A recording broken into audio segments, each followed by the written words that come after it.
네, 안녕하세요, 여러분. 미국 주식 읽어주는 여자 주식 누나입니다. 2월 25일 목요일 아침, 우리가 잠든 사이 밤새 미국 증시에선 어떤 일이 있었는지 체크해 드리도록 하겠습니다. 이날 뉴욕 증시는 국채금리 상승 우려 지속 등의 하락 출발했지만 파월 페드 의장의 발언이 이어진 데다 미 경기 부양책 기대감이 커지면서 반등에 성공했습니다. 3대 지수 모두 상승 마감했습니다. 다우지수 플러스 1.35%, 나스닥 지수 플러스 0.99%, S&P 500 지수 플러스 1.14%, 또다시 다우지수는 사상 최고치를 경신했습니다. 미 10년물 국채금리가 1.4%를 넘어가다가 다시 1.3%대로 완화되면서 증시를 이끌어 올렸는데요. 제롬 파월 페드 의장이 초저금리와 자산 매입 정책 유지를 거듭 강조하는 등 발언을 이어간 점이 증시의 호재로 작용했습니다. 파월 의장은 이날 하원 금융위원회 청문회에 출석해 물가 상승률 목표치에 도달하는 데 3년 이상 걸릴 수 있다고 언급하면서 장기간 기준금리 동결을 시사했습니다. 이어 노동시장 정상화와 관련한 우려를 재차 표명했습니다. 파월 의장은 전일 상원에서도 미 경제가 추가 회복될 때까지 제로에 가까운 초저금리와 대규모 자산 매입 정책을 지속하겠다는 입장을 밝혔습니다. 더불어 인플레이션과 관련해서는 느리게 진행 중이기 때문에 목표에 이르기까지는 3년 이상이 걸릴 수 있다라고 언급했습니다. 발언 내용은 대체로 전일 상원 청문회와 크게 다르지는 않았으나 중국의 디레버리징 우려가 확산되고 있는 가운데 나왔다는 점에서 투자 심리를 크게 개선시켰습니다. 더불어 클라리다 연준 부의장도 이날 경제 전망이 개선되고 있으며 인플레 걱정은 하지 않고 있다라고 언급한 점도 우호적인 영향을 끼쳤죠.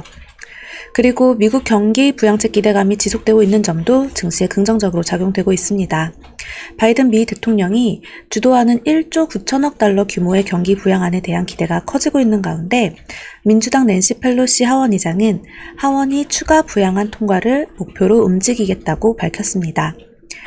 그래서 특히 부양책 기대로 에너지, 산업재, 레저, 여행 등 경제 정상화 관련 종목들이 상승을 주도했었죠. 또 코로나19 백신 관련 긍정적인 소식도 이어지고 있는 모습인데요. 미 식품의약국 연구진은 존슨앤존슨 백신의 긴급 사용 승인을 지지한다는 보고서를 발표했습니다. FDA의 전문가위원회는 오는 26일 존슨앤존슨 백신을 평가하기 위한 회의를 개최할 예정이고 전문가들이 긴급 사용 승인을 권고하면 FDA도 곧이어 최종 승인을 할 것으로 전망되고 있습니다. 한편 영국이 봉쇄 완화 계획을 발표하는 등 코로나19 백신 보급 확대로 인해 글로벌 경제 정상화 기대감도 커지는 모습입니다. 또 이날 발표된 주요 주택 지표도 양호한 모습을 보였습니다. 미 상무부는 1월 신규 주택 판매가 전월 대비 4.3% 증가한 연율 92만 3천 채를 기록했다고 밝혔는데요. 이는 시장 예상치를 크게 상회하는 수치였습니다. 또 국제유가는 미 원유 재고 증가에도 불구하고 산유량 감소 등의 상승 마감했습니다. WTI 4월 인도분 가격은 전거래일보다 1.55달러 상승한 63.22달러에 거래 마감했네요. 그리고 반도체 업종 흐름도 좋았습니다. 이렇게 보여드릴게요.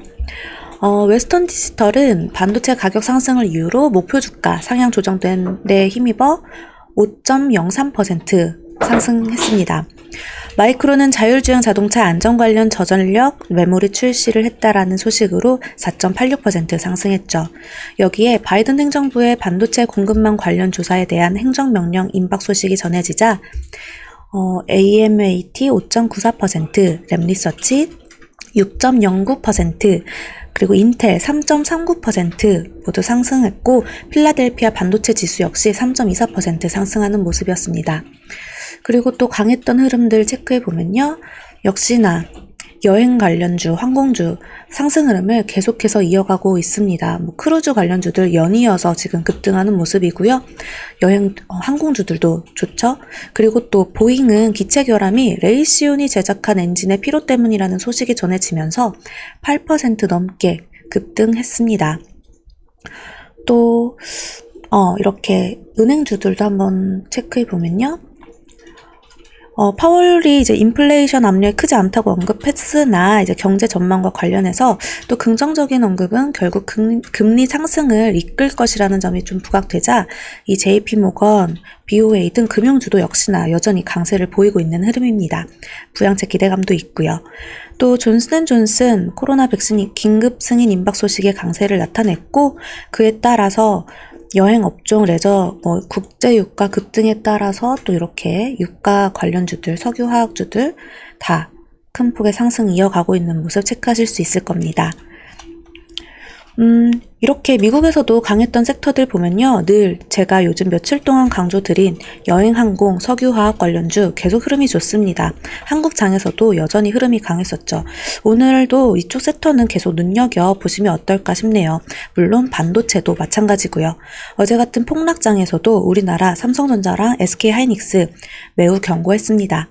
그 점 꼭 체크하시면 좋을 듯 하네요. 그리고 또 최근 급락세를 이어갔던 테슬라는 이제 아크 이노베이션 ETF가 전일 급락 당시 적극적인 매수를 했다는 소식이 전해지자 6.18% 상승했습니다.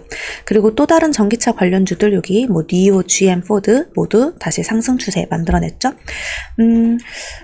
또 그리고 마이크로스트레지 추가적으로 10억 달러 규모의 비트코인을 매수했다는 소식으로 또 18.29% 크게 상승했는데요. 지금 비트코인은 워낙에 변동성이 커진 점이 있으니 체크를 계속 하시면 좋을 듯 하네요. 오늘 우리나라장 과연 미국장처럼 강한 반등에 성공할 수 있을지 아니면 추가 하락이 이어질지 옆으로 횡보할지 오늘 기관과 외국인의 수급 잘 체크하면서 대응하면 좋겠네요. 자, 오늘 장도 화이팅 합시다.